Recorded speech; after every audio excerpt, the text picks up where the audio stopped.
欢迎来到新兴消息频道，请订阅频道，所以大家不要错过当天最热门的新闻。我们今天的时事通讯包括以下内容：古偶黑马来袭，一笑随歌开播急爆，李沁陈哲远 CP 能否拯救古偶疲软市场？哎呀，你们知道吗？今天中午12点，一笑随歌正式开播了。我一大早就在刷预告片，那个红衣女射手傅一笑一箭射出去的镜头，简直帅炸了。他失忆后遇到凤随歌，两人从死敌变成盟友，这设定光想想就带感。说实话，古偶剧我看多了，但这种开局就互怼的戏码还真有点新鲜。说到未播先火，这部剧可不是闹着玩的。预约量在48小时内暴涨了30万，女性用户占比高达72%，这数据摆出来，谁不说一句厉害？我在社交媒体上看到最期待国庆剧集投票，它居然以42%的得票率领先，把其他剧甩得老远。爱奇艺还搞了专属预约通道，提前解锁特辑，这操作明显是冲着爆款去的。但你说为啥这么火？我觉得吧，演员阵容太养眼了，李沁和陈哲远这对 CP 既有颜值又有演技，粉丝基础扎实，再加上国庆档就他一部 S 级古偶，观众憋久了，自然期待值爆棚。不过古偶市场最近可不太平，今年好多剧都扑街了。锦月如歌豆瓣才5.5分，与进长安更惨，只有4.8分。观众吐槽女将军变成娇妻，这毛病可不是一天两天了。我翻看评论，很多人说工业糖精吃腻了，特效也5毛，看得人直摇头。一笑随歌这时候出来，简直是救场英雄。但市场疲软归疲软，机会也大，要是他能把握好，说不定真能翻身。制作班底也是黄金组合，朱瑞斌导演的《香蜜沉沉烬如霜》和《宁安如梦》都是爆款，功底扎实。编剧青梅搞过《风起洛阳》，权谋线逻辑性强，不会烂尾。美术指导刘世运把《山海经》元素融进去，服饰细节超用心。傅一笑的红衣铠甲用了哑光红漆甲片，既美观又实用。实景拍摄更是大手笔，平陵之战那场戏，千军万马冲锋，航拍镜头震撼。演员也拼，李沁练射箭几个月，陈哲远在毒发戏里眼神戏绝了，这些小细节堆起来，质感就上去了。但问题来了，古偶剧同质化这么严重，一笑随歌能跳出圈子吗？我看预告片里甜虐交织，但权谋线会不会太复杂，让观众跟不上？还有啊，双强设定虽然新鲜，但处理不好就容易变成强行对立。观众现在精着呢，要是逻辑漏洞多，肯定被喷死。数据好看是一回事，实际播出后口碑能不能稳住才是关键。说到演员，李沁的古装一直在线，从《庆余年》到这次，她演女将军气场十足。陈哲远在《暗格里的秘密》里积累的人气，这次转型古偶，粉丝期待值拉满。但 CP 感这东西玄乎得很，预告片里他俩互动有火花，可正片里能不能持续高能，还得看编剧功力。配角也都是帅哥美女，这阵容确实养眼，但戏份分配的均衡，不然容易喧宾夺主。市场方面，古偶疲软不是一天两天了，2024年整体表现平平，除了几部剧稍微出圈，多数都默默无闻。业内分析说，观众对套路化剧情厌烦了，求新求变是趋势。一笑随歌的权谋加爱情算是一种尝试，但成败难料。我想到之前有剧靠反套路火起来，可后来跟风作品多了，又陷入新套路。所以啊，创新的真创新，不能光喊口号。现在剧开播了，大家肯定会讨论傅一笑和凤随歌的感情线，是甜多一点还是虐多一点？权谋部分能不能自圆其说，也是焦点。我好奇的是，这种互相利用到双向奔赴的转变，编剧怎么处理自然？要是强行洗白或黑化，观众肯定不买账。还有配角戏份，别又变成工具人。但归根结底，古偶剧的核心还是情感共鸣。一笑随歌主打虐心又甜宠，这组合年轻观众爱吃，可尺度难把握。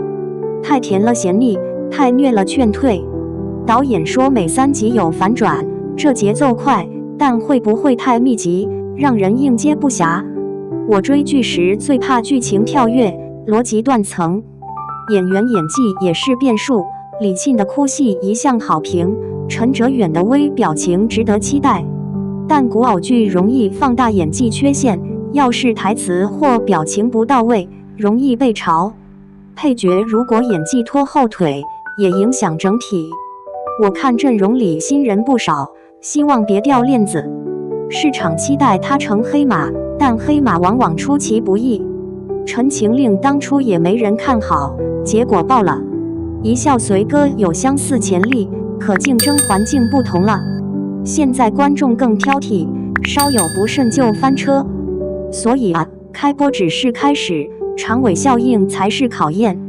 但话又说回来，为什么古偶剧总在重复同样的问题？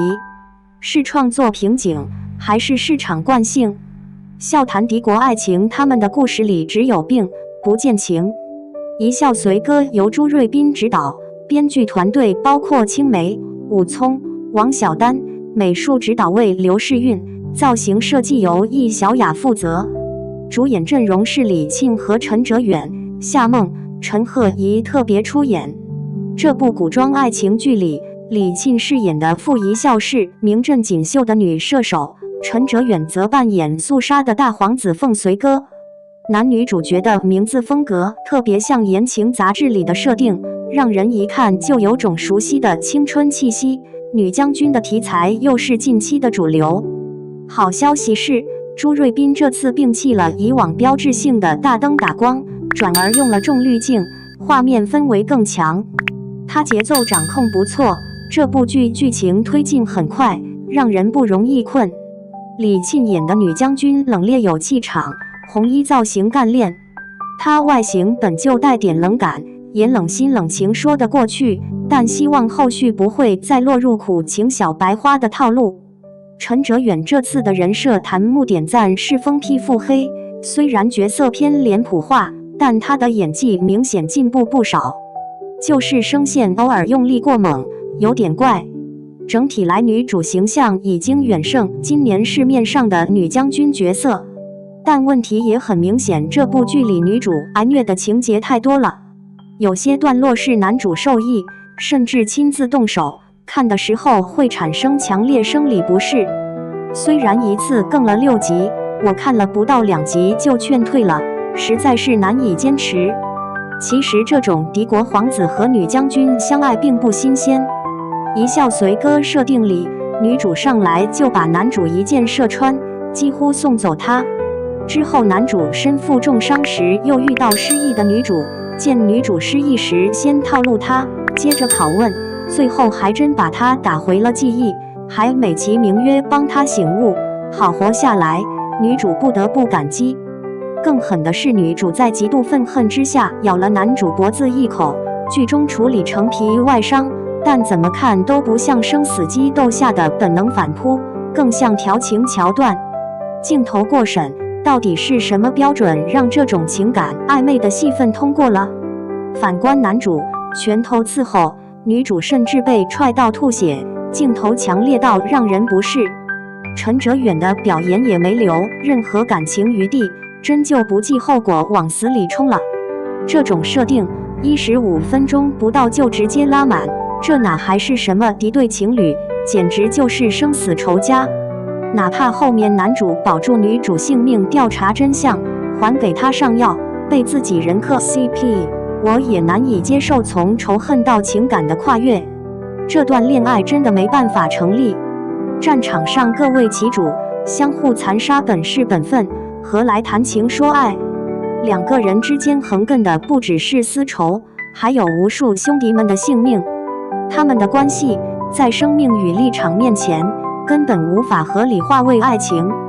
也许他们最多可以是生死之交，绝不可能坦然相恋，更不说最后还能亲密同床，讲述各自身上的伤疤是对方赐予的花，实在令人出戏。故事走向最后，女主被男主带回肃杀，强行介入她的人生，体会她的处境，理解她的苦楚，关心她的伤痛，一路陪伴成长，结发为妻。这种设定倒不如直接拍成短剧，毕竟观众接受度或许会更严宽一些。这样对敌国将领的极端纠缠，已经背离了传统爱情剧的逻辑，不如改拍现实题材，或者直接拍心理惊悚、斯德哥尔摩综合征，甚至拍 SM 主题都更贴切。拍爱情根本难以自圆其说，就算是自虐狂人，难道就无法在本国找到对手，非得在敌国之间互虐？这无异于战乱时期将军爱上敌国人，这样的感情其实就是对立立场的背叛啊！如今这个时代，大家本来就对爱情信心下降，这种强敌变情侣的桥段就更加难以让人接受。